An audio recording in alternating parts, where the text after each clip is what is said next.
obviously, we didn't play well enough to win a game. We didn't play 4 quarters.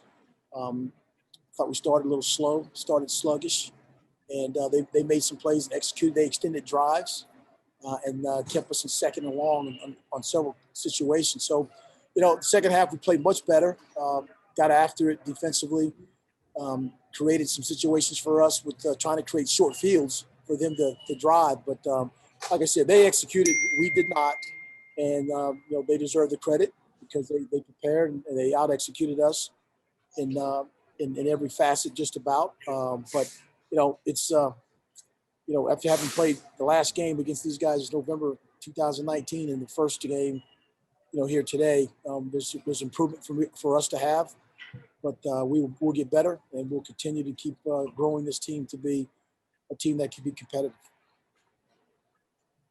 Any questions? Hey, Mike, John O'Connor here from the Times-Dispatch. Can you hear me? Yeah, I got you, John. Can you talk about what went into your decision to take the points off the board? And it looked like to be a momentum-grabbing decision since you guys scored a touchdown there, and why you chose to do that and what happened afterwards that they sort of responded. There's challenges that we have, all of us have, as far as our teams are concerned and who we have doing certain jobs. I thought that, Ethan Chain, being his first college football game, was, has done a good job, and that where he was kicking from was critical. But also, when you're down, you're playing a rivalry game, you're on the road, having the opportunity, Coach Taylor came up and said, Coach, we got this play. We have this opportunity to score. And a lot of times you trust your coaches, you trust your players. But you also, you try to have some discernment about, is this the time and is this the opportunity? It paid off for us in scoring the touchdown, and Ethan kicking the extra point, and kicking his first field goal. So things happen for us that were positive. But as I said, when you're playing a rivalry game, you're on the road. One of those kicks, we're forward on fourth down, was against the wind and wasn't quite his cliff.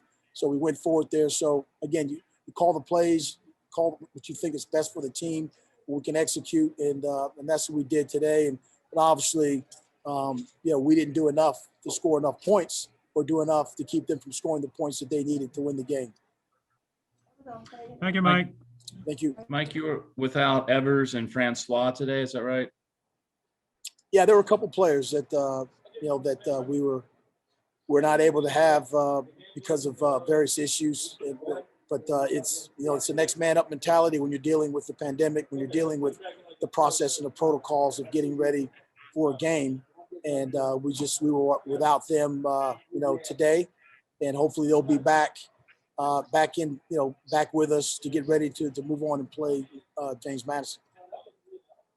You had to move Crowell from right tackle, right? He was starting at left guard. Yeah, we had to move a lot of guys around. We had Charles Grant played his first college football game. We had to use guys and move them around to play in the positions that they've provided the best opportunity because of their experience. Outside of Charles going in because he's a true freshman. So, we're in the phase of trying to prepare, but there's that thing you can't prepare for is when someone might be involved with contact tracing or quarantining or whatever it may be, and then their return to play protocol. So the next man up mentality could be a freshman. It could be your backup guard playing, multiple positions up front. So that's what it was today. And also Everson was out. Blackman stepped up and had a rather huge game for you. When did he join your team? Cole Blackman transferred from Northern Illinois. He joined us about 6 months ago and entered the portal, and we were able to get him admitted to school and one of our grad programs. And actually, he did a fantastic job today. And he's demonstrated that his ability to help us win was on display. So look forward to having him on our team, being a part of our team. He's also a special teams guy. And as I said, we're glad to have him on the team. Earlier, before when you took the points off the board, you had that punt that they ended up calling the flag on you guys for interference, I guess it was, and there's no halo rule anymore, right? So did they say he made contact? Again, that's something we'll look at the film and review it. But from what I looked at, you're supposed to give him a yard to catch it, but when it first hit him, he bobbled it, and so from what I saw, thought that because of the bobbling, there was contact, but it was called that there was a yard that was impeded that did not allow him to to attempt the ball. So, as I said, there's a mechanism in place in terms of disagreeing or agreeing with calls that are made. I'm quite sure we'll get clarification because now the film has seen it. They'll slow it down. They'll look at the circumstances, and and then share their findings with me after. Just your thoughts on the offense. Started slow, but seemed to click there in the second half. Yeah, we started slow. We got into a lot of second and long situations. Whether they did a good job on the first 10 or the first and 10 or the first possession of making it second and 10 or second and 9. They did a good job doing that. And when you get teams off schedule, then you make your third down situations tough as well. So I thought we did a much better job the second half in controlling that part of it. Being able to move the ball and throw the ball downfield a little bit. But again, it's something we need to correct, and we will. And we just again, just keep looking at things we can do to get players involved and make sure that our schemes fit and match the players that we do have that are able to play. And we'll continue to keep doing that. Thanks. Thank you. Hey, Mike, Sean Robinson, CBS 6 here in Richmond. Good to talk to you again. Hey, Sean. Hey, now that you got a game under your belt, I know it's right after the fact, but what can you take from this one? What positives can you take from this game as you get ready now for James Madison next week? A lot of plays, as we saw today, was a guy that missed a block or perhaps even missed tackle or, so they're correctable things.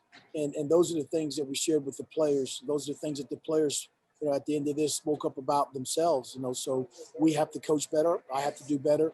The coaches have to get put in a position to do better. And then the players themselves understanding that, a one play and not doing your assignment can cause a second and long situation or a missed tackle in a quarterback scramble can go from a third down to a first down and the clock's still running for them. So they're correctable things. And, we all acknowledge that we got to do better about it. And I believe this team, I believe we can do that, put ourselves in a position to be competitive, moving up to our next opponent. Thanks, Mike. Good luck to you next week. Thank you. Appreciate it. Anything else for Coach London? Hey, Coach, this is Marty. How are you doing? Hey, Marty. Talk about Mancuso. There were times when he was very effective and times when you stopped him. Just talk about both of those things. We talked about it at the very beginning. He's one of the better quarterbacks in the conference, in FCS football. He's a guy that can run it and throw it. And, they did some things where they challenge you by, spreading out formations. You got to put your defenders out there and cover them up. But then they ran a QB draw or play with him that uses his feet. And so he did a great job of executing their offense and what they were looking for. And so, again, my hat goes off to him because he's a proven player that has demonstrated results in being a quarterback, at this level. What made you decide early in the game not to go for the field goal when you went for it on fourth down and got stopped? Yeah, as we were saying, that the wind condition down there, I don't know if you saw the punt before that, the kickoff before that, the sky kickoff before that went up in the air and just seemed like it just stayed there forever. And, with our young place kicker, Ethan Chang, this being his first college game, you got to the point of what his cliff was, taking into fact of the conditions, but also the opportunity to trust your offense, to make something happen there. So, again, we'll do it again probably, most likely, because of the circumstances. But I believe Ethan's is going to be a really good player and have a chance to win games in the end for us. And then last, why do you think you were able to hit your stride offensively after the slow start? We talked about like a player making a block on the perimeter or a hat being the right gap. So when you execute, then those things can happen to you in a positive way. But when you don't, somebody beats your block, you don't put your hat in the right gap, or you miss a tackle, then you compound things for you. So I thought we did a much better job the second half of executing the offense, and that's something we need 4 quarters of consistent effort to make sure that that happens.